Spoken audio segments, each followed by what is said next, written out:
Good afternoon, everyone. A very warm welcome to you and to the UCL Lunch Hour Lecture.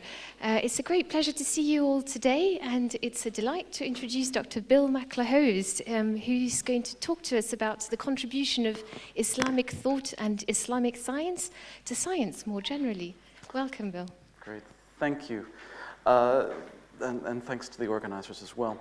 Now, in a different form last year, at almost exactly this time, I gave the elements of this talk began when I was invited by the UCL Islamic Society to discuss the issue that you've just mentioned, the impact of Islamic science on the general pattern of science. Well, while the title that I have used today reflects that purpose, I want to actually shift things slightly and move towards more of the material that I actually specifically work on. That is, I will give you a sense of the many ways in which we see very innovative science in the Islamic medieval period.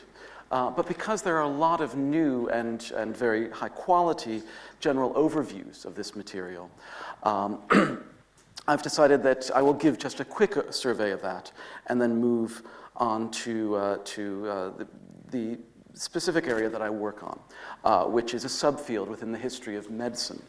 And it deals specifically with the brain and mental disorders. So I'm going to actually give a mixture of overview and thoughts on the field that I study. So I will definitely indicate the Islamic contributions to science, but also give some more in-depth study of the realm that we could perhaps call psychology. But let's set the stage first. And that is, I want to begin with focusing on Baghdad in the years, well, the centuries between the 9th and the 11th century of AD, or 3rd and 4th centuries of the Islamic calendar. By this point, the Islamic world had undergone a number of major transformations, and I do hope you can see that properly with this slide. We have the Muslim world had moved from being a tiny movement at the beginning of the 7th century that was centered in the Saudi Peninsula to quickly becoming a major empire stretching from the Punjab to the Pyrenees. Now, in the process of this very rapid expansion, Islam is both a religious and political entity, incorporated a wide variety of cultures and peoples. That is, the major civilizations that the Islamic forces encountered, particularly the Greeks and the Persians, began to radically alter the ways in which Muslims came to view the world in a scientific way. That is, the sophisticated cultures of the Byzantine Greek and Persian empires, and it was the latter of those that actually ended with Islamic conquest, had a long-standing tradition of scientific study well before those conquests. Particularly, there were written traditions that documented what scholars had thought about and how they tried to make sense of the natural world around them. And it was these that came into contact with the Islamic world. Now, as the empire expanded after 630, that is after soon after the death of the Prophet Muhammad, the center of gravity shifted away from Medina and Mecca, first to Damascus, and then to what was then a very small backwater town on the Tigris, that is the city we now call Baghdad. It was this transformation, the move kind of north and eastward, that began a shift in the way in which Islam kind of viewed itself. First of all, we had a lot of non-Arabs involved in this, and as we'll see, non-Muslims. But also we have a city that is built heavily on Persian traditions, with Greek influences as well. So we have the original city of Baghdad was a perfect circle. It was known as the City of Peace, and the center of it was the palace of the caliph, that is the supreme leader of the new empire. This old city, this original city of Baghdad, is now sadly entirely gone, long since gone. But what does survive to give us some sense of the architecture and the splendor of the place is not far from Baghdad are the ruins of a caliphal palace in Samarra, and here we have a minaret, beautifully erected to give you that sense of the glory of this period. Baghdad quickly became the very impressive site. That is, it showcased the wealth and the power of the Abbasid dynasty, which ruled during the periods that we're concerned with, specifically between, I'm concerned with about 850 to about 1050. This is the period that many of the tales of the 1001 Nights are based on one of the major caliphs of this period. And certainly, by the beginning of the 9th century, Baghdad was a center not just of politics and of commerce, but also a center of learning. Now, the caliphs in Baghdad had followed a Persian model, which was to be patrons of not just various arts that would glorify the rule, but also even scholars of many types, not just religious scholars, but also scholars in many different fields of science. So we have a sense of patronage that from the very top of society we see occurring in Baghdad. And the patronage particularly of a number of sciences that we're concerned with. The image on the right, by the way, is an image of Aristotle, as seen in a medieval manuscript. He's the one with the darker skin. And he's identified by an inscription next to him. Now, the problem was that there was no written Arabic tradition of investigating the natural world in a scientific way. That is, much of the new material that entered in terms of astronomy, in terms of medicine and mathematics, etc., was heavily Greek and some Persian. And there was, in a sense, a vogue of interest in these ancient Greek and Persian materials. And this led, in fact, to Baghdad becoming a center in the 9th century of translation, of kind of gathering together all the knowledge from the rest of the world of how the world works. And this was accomplished through a number of scholars of many different backgrounds. That is, there were Christians, there were Jews, there were Persian Zoroastrians, as well as Muslims, who studied together and made accessible this material that predated the Islamic Caliphate. Now, the period is sometimes known quite imaginatively as the Age of Translations. This is not, scholars are not the most imaginative creatures, I suppose. But it is the period also of where we have the shift or a distinction between the sciences of religion and the sciences of reason or the sciences of nature. And these are the terminologies that are used in this period. That is, revelation, God's revelation to Muhammad, and reason are not necessarily opposed to one another, but they are made distinct as different fields of study. But I also want to indicate that this is more than simply a period of passive acceptance of earlier knowledge. That is to say, as we'll see, there are thinkers, including some of the translators, who were pushing well beyond the materials that they'd found in the older manuscripts that they were working with. And I'll just quickly give you some sense of where this material landed. In astronomy, we have a very strong focus on not just measuring the stars, but also even astrology, things that we would perhaps not consider relevant to modern science. And certainly we have a good amount of technology, particularly with the kind of perfecting different forms of technology, such as astrolabes, that could measure precisely when and where the stars were and where they would be going. This was immensely useful for and crucial for dating various things, including the beginning of Ramadan and various other crucial religious moments. So astronomy has both practical and purely theoretical purposes. And the use of being able to map out not just the stars, but also the earthly realm is another area in which we see some incredible changes. This is a map of of the world. I've purposely inverted it. It's actually upside down, so that you can make out what it all means. That is, you can hopefully see you can make out, hopefully, the Iberian Peninsula and perhaps the boot of Italy over towards the left. And certainly in the exact center, you see the Saudi Peninsula quite appropriately. And this is a map for the 12th century. It actually comes from a tradition that comes out of a Muslim who was working for the Norman kings of Sicily, a man named Al-Idrisi. But it definitely reflects a long-standing cartography and geography of the Islamic world that is in part based on the ancient Greeks.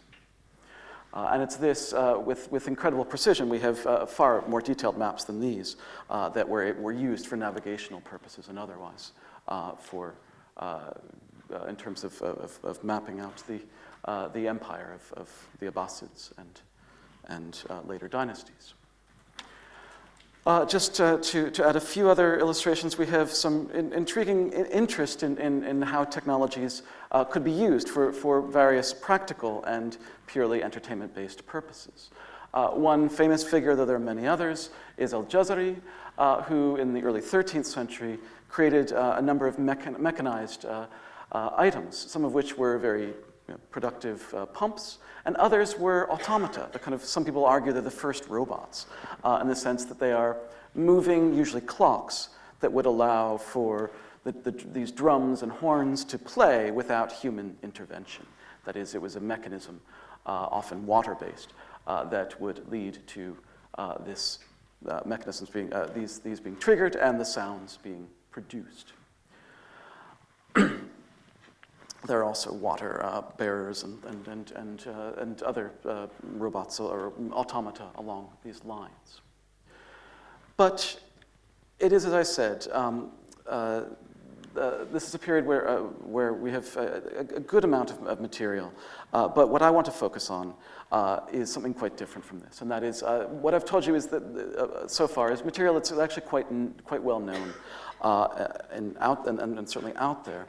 And as I said, what I want to turn to is the history of medicine, and particularly move towards what I am studying these days. Now, most of my research, I should be clear, has up until fairly recently focused on the Western reception of Arabic medicine and science. That is, why did, in the 11th and 12th centuries, why did the West begin to recognize that suddenly there was this huge amount of much more advanced material that was available in the Islamic world, but of which the West was ignorant. So I've usually looked at it from that perspective rather than looking at Islam itself until fairly recently as my Arabic skills improve. But what I want to indicate is that in the field of medicine, the reason that the West in the medieval period started looking to the Arabic world was that there was a rich literature that had not survived the fall of Rome in the West, and that did survive and flourished in the Islamic world. And one of the more famous cases is of a man who began to translate the Greek materials into Syriac and then Latin, and a man named Hunayn ibn Ishaq. And he famously was also an expert in eye diseases and has quite a few very important treatises on ophthalmology and pathologies of the eye. Now, and it's also in that field that many others had worked on in the realm of optics. Now, the other areas in which, in terms of history of medicine, we see some very important changes are particularly in the field of surgery. That is, there's a very heavy focus, as we'll see, on the practical side of things, not simply elaborating the theory of the past, but also kind of saying, well, how do we apply this to actually healing people when it comes to at least medicine? And so we have a huge number of treatises that address the issue of what surgical instruments could be used for what purposes. And so here is actually a 11th century Spanish writer who has a very important text on surgical instruments that with hundreds of illustrations that give you a sense of the variety of surgical procedures that were done. And it is an impressive collection of both illustrations and procedures. Now, in terms of pharmacology, just to mention again quite briefly, we have not just the traditional focus on herbal medicine and an expansion of that with the connections with India and with China and further east that the Islamic world had, but also beginning particularly with the figures I'll be looking at, beginning with the 9th, 10th centuries, we have a focus on distillation and the process of creating new and much more powerful forms of pharmacology that were based on these kind of processes that are sometimes seen as the origins of chemistry, that is, the alchemical desire to distill the essence of various plants and metals, etc. We'll come back to pharmacology in just a moment. But as I said, what I am going to focus on is not all of that, but particularly on physiology and pathology of the brain. Because it's this that I want to, it's here that I actually see quite a few very important changes that really suggest some greater substance to the contributions than a laundry list of innovations. Now, the materials on the brain, and I've given you a very abstracted view of, by the way, of the nervous system. This is not meant to do much more than simply lay the groundwork for the idea that they're interested in how the nerves work. So the questions that are being asked in these discussions, the medical discussions of what it is that causes mental disturbance, have to do with a number of very basic questions. That is, what is the origin of stress? What are the origins of emotion? How do mental states affect the body and vice versa? And what is the role of the nervous system, in both thought and feeling? I mean, they're asking these huge questions, about rationality and irrationality. Why is it that humans, who are by definition rational, so often not? And ultimately, these are questions that get to the basis of cognition, the basis of why and how we think. And these are certainly central to what these physicians and sometimes metaphysicians are arguing. I'm sorry.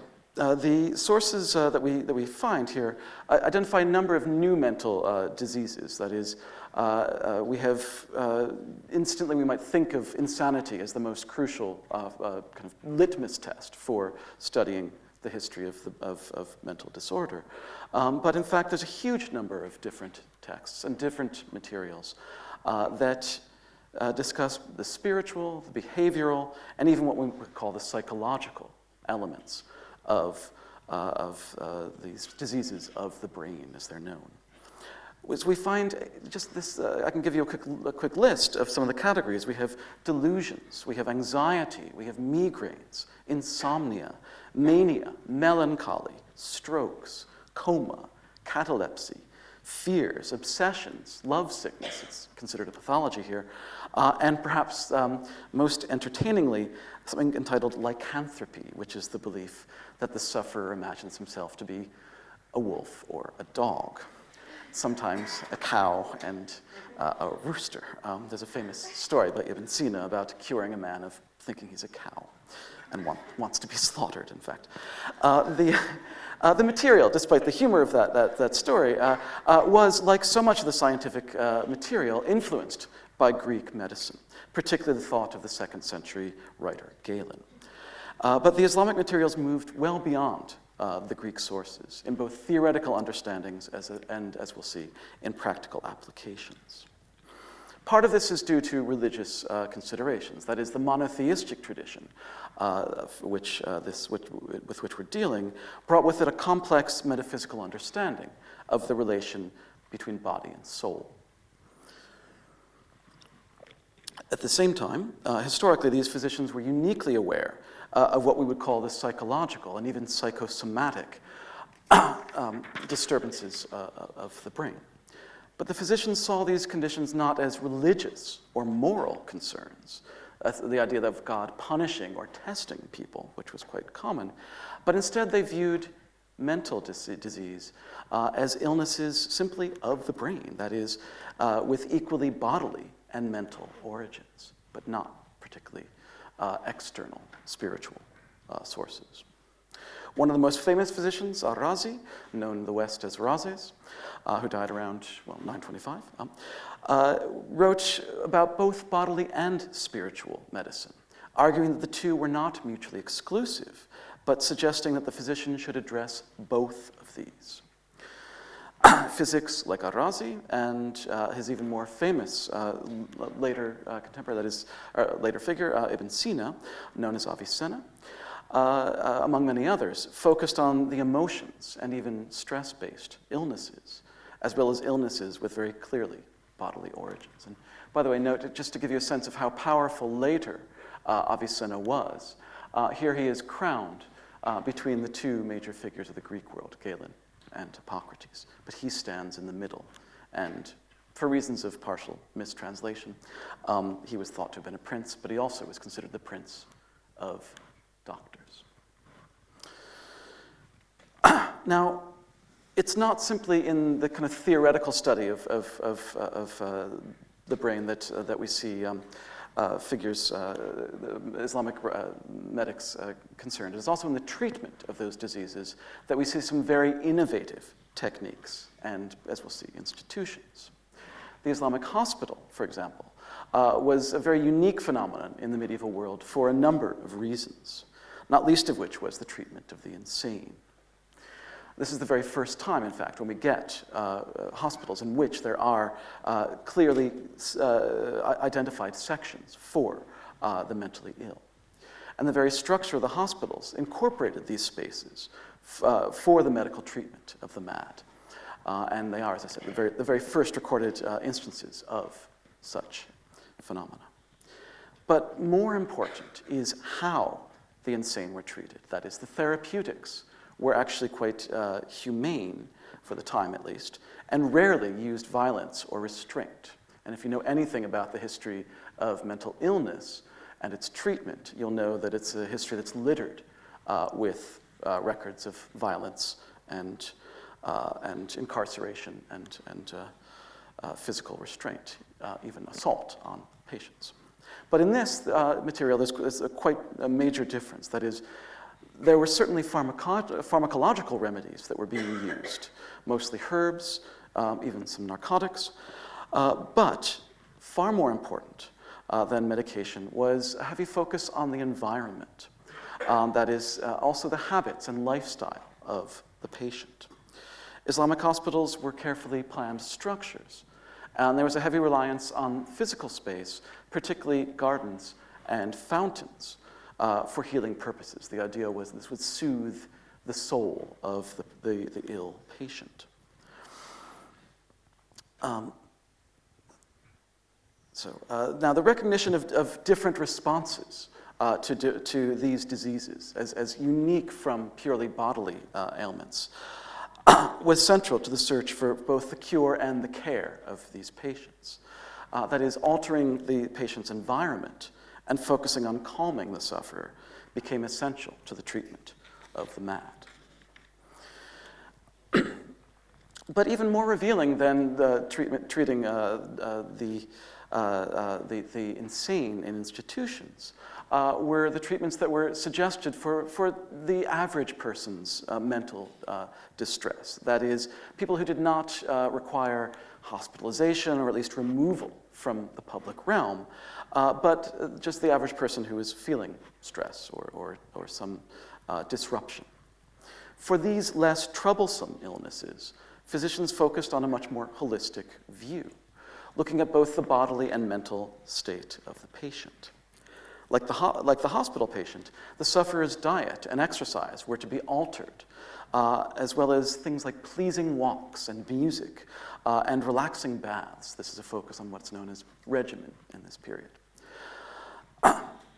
For those suffering from, say, anxious thoughts, physicians recommended hunting, drinking, despite Islamic prohibition, some competitive sports, and even playing chess, anything that would distract the patient and thus turn him or her away from the disturbing thoughts. Ar-Razi even suggested that that the patient should find an advisor who would discuss, or perhaps we could say analyze, the emotional, mental, and behavioral dilemmas and faults from which the person suffered. Even the food that we consume was considered essential. That's appropriate for a lunchtime lecture as you munch away on unhealthy crisps and sweets. Because the idea of connecting what we take into our bodies with how the bodies then function and how the brain then feels and responds was made very explicit in this material. Now, I've suggested a number of connections here between past and present. But I want to make it clear that the body was understood very, very differently from how modern science, of course, sees the human body. I don't mean to suggest, in saying any of this, that the origins of modern psychology somehow lie in the Islamic world.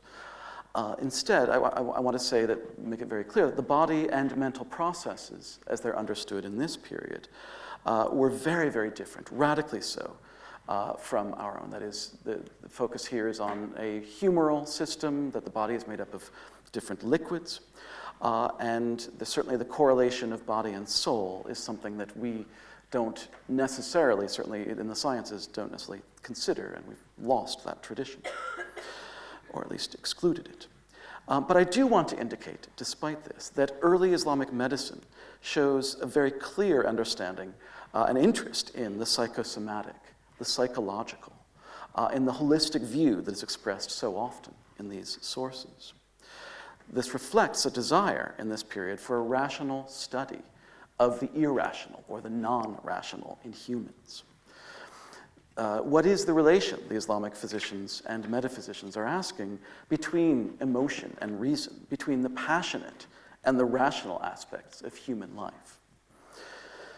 Now, some of the theories and therapies, such as the focus on soothing, on calming, on distracting, and the awareness of the connections between mental state and health, might surprise us, might even sound a bit contemporary. And I want to, and that actually has some relevance, I think. But such observations are not necessarily as dramatic as some radical new discovery in astronomy by Galileo, or some radical new understanding of maths.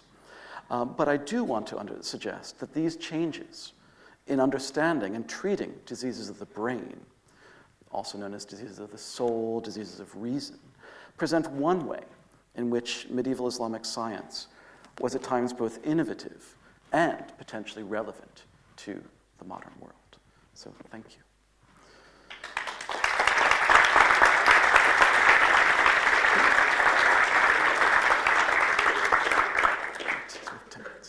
Thanks, Bill. That was a fascinating talk, and I'm sure there are lots of questions. We have about 10 minutes for them, and we have some lovely assistants here with roving mics, so if you have a question, just put up your hand.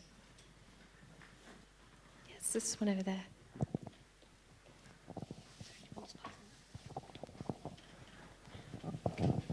Did the traditions of treating psychologically ill patients with the kind of liberalism and kindness that you've outlined, did they die out, or did they perpetuate themselves? And if so, where would you look for that perpetuation? Right. Well, there is an alternate view that outside, even in some hospitals and certainly outside of hospitals, there are images, there are references to the mad being treated in quite less positive ways. So the question of did this fall apart? Well, it's not quite. No, I don't think it did. In fact, many of these hospitals still survive to this day. I mean, I've shown you some images from hospitals that are, well, if not still in use, then still structurally recognized as for being majorly important hospitals. So the material is one thing that people perhaps don't fully understand is that There is a tradition that still survives, Unani medicine, that follows Avicenna's principles and still works from a humoral framework and follows a lot of these views on the treatment of the insane. So in fact, it hasn't fully disappeared at all. And it's just in terms of the Western world, Western hospitals went in a very different direction. So the split is actually, with the rise of the hospital in the West, you have a focus that's more on, initially on treating the poor, and then eventually on treating the ill. And when eventually the mentally ill enter, it's usually much less humane. So the difference is the shift to in Western hospitals, not in the Islamic world. Yes, there's a question here.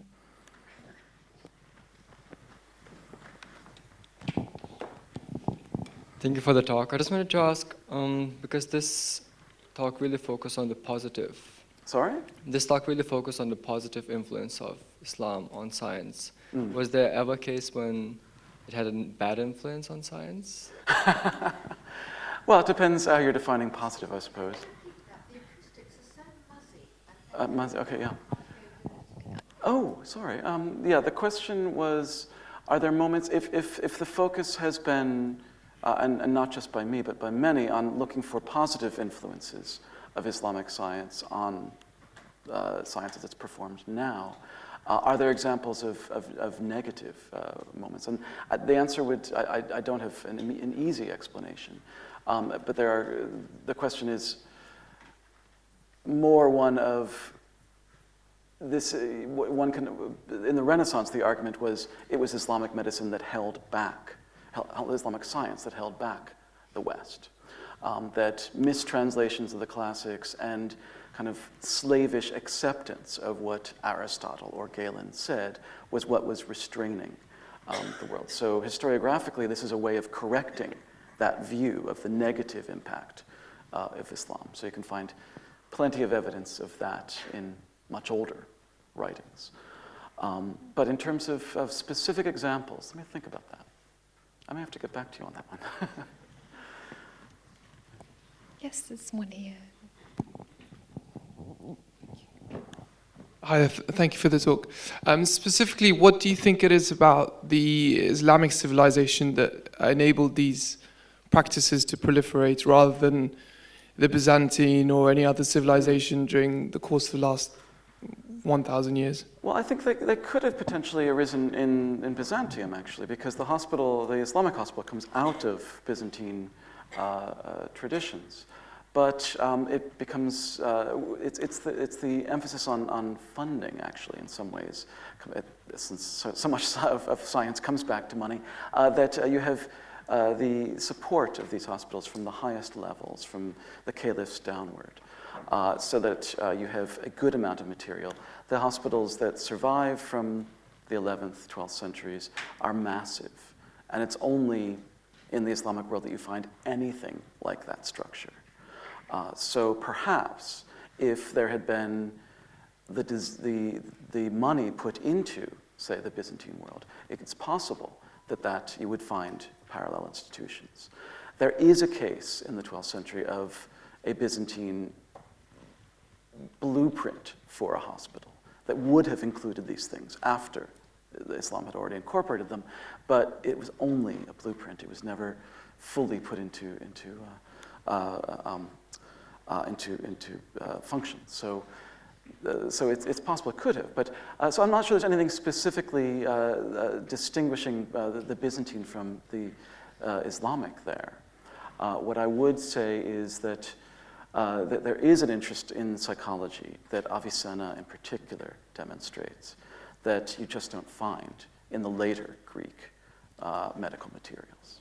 And that might be the closer connection between metaphysics and medicine in the Islamic world that's lost that's not there in the Byzantine world.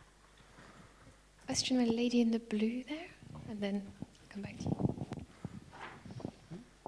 Hi. So to what extent do you think the actual influence is religion-based as opposed to just culture or like the way people think in that era? Oh, I do think that's a good part of it. But it's not always entirely clear. I mean, the focus on insanity is possibly has some Quranic elements to it that certainly could help explain the kind of greater respect for, or at least lack of physical assault on the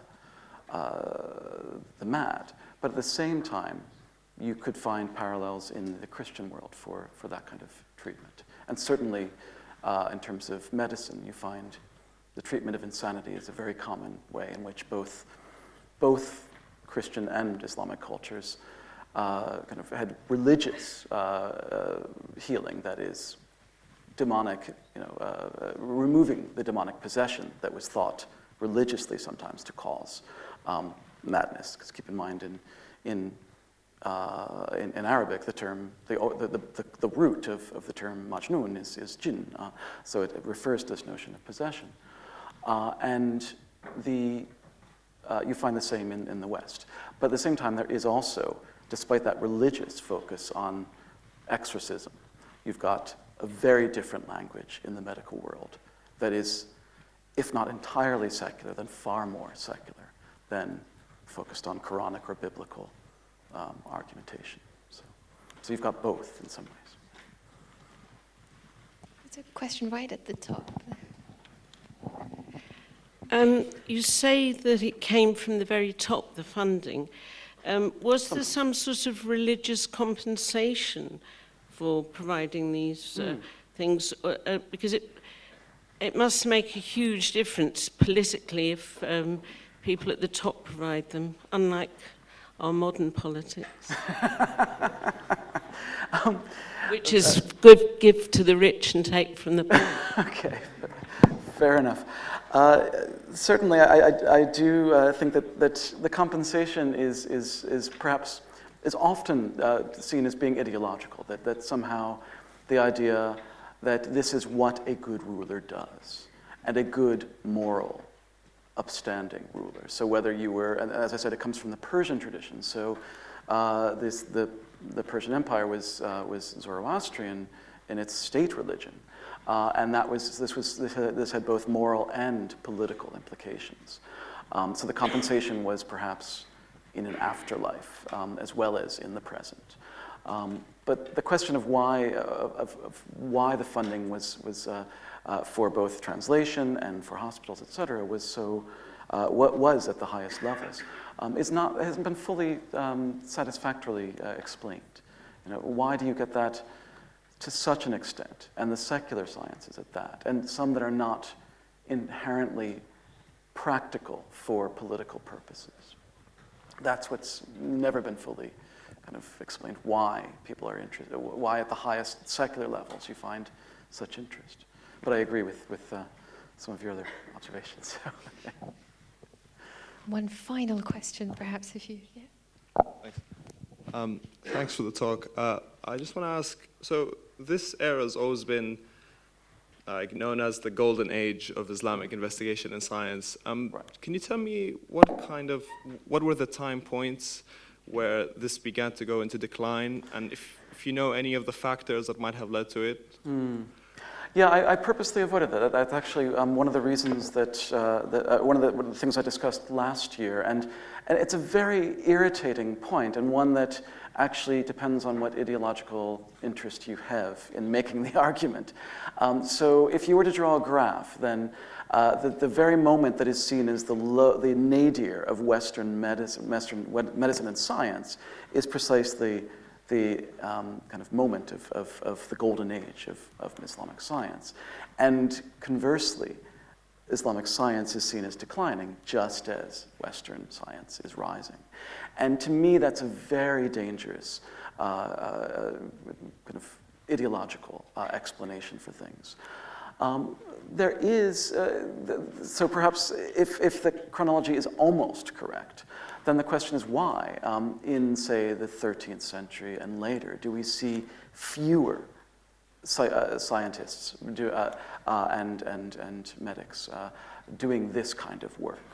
And it's not entirely clear, because there's a huge amount that hasn't been done, say, on Ottoman history, that's only being done now, and on the Mughal side of things as well, the influence of India on the Islamic, early Islamic world is something that's kind of almost untouched for partially linguistic